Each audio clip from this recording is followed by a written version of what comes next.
We're on our last phaser effect, which is the black phase pedal.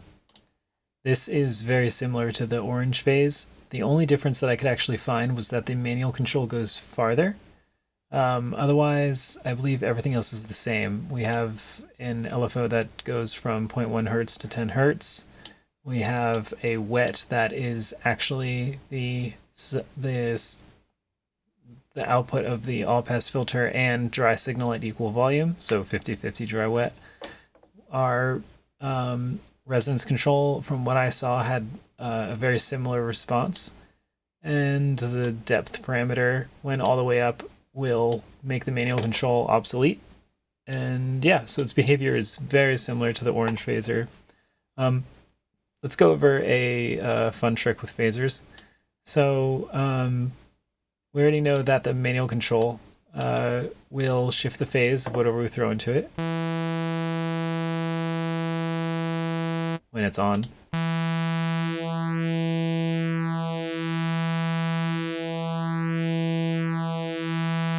Now I want you to notice something. When we are at lower values, that's when we're mostly changing the structure of the waveform.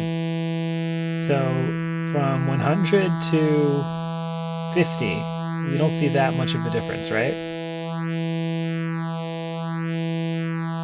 50. I already went too far. 50, 100 to 50, 100 to 50.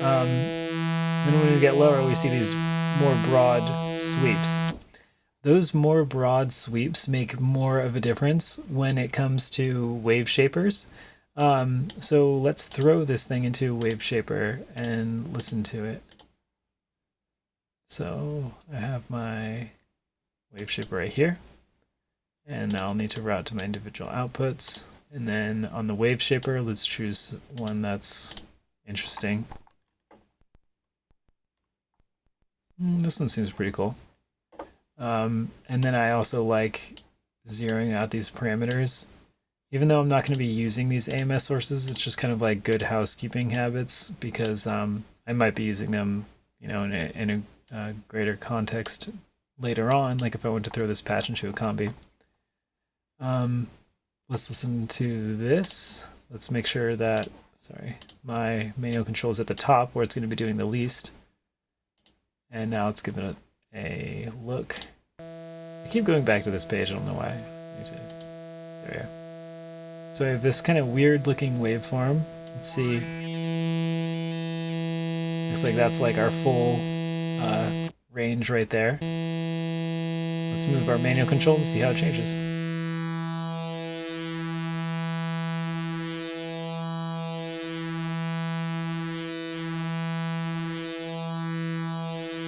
And of course we can automate this. So we can see down by like 30, seems to be like a sweet spot around there. So let's add some depth.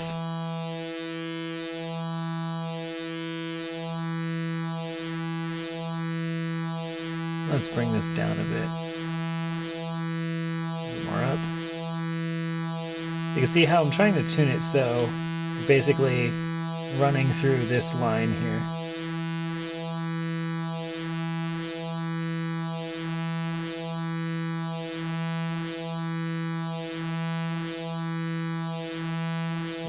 Less depth.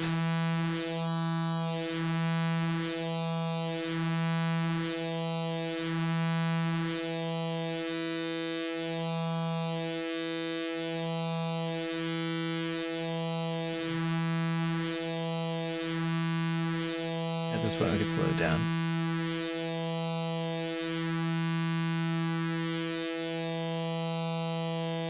A little faster than that.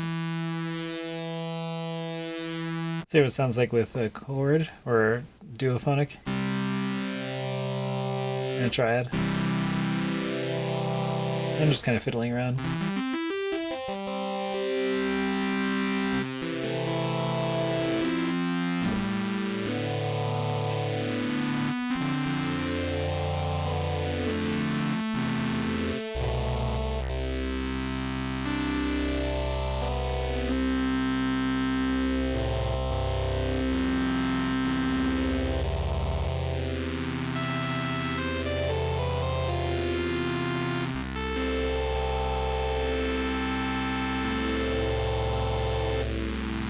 Very crunchy sound. Good motion.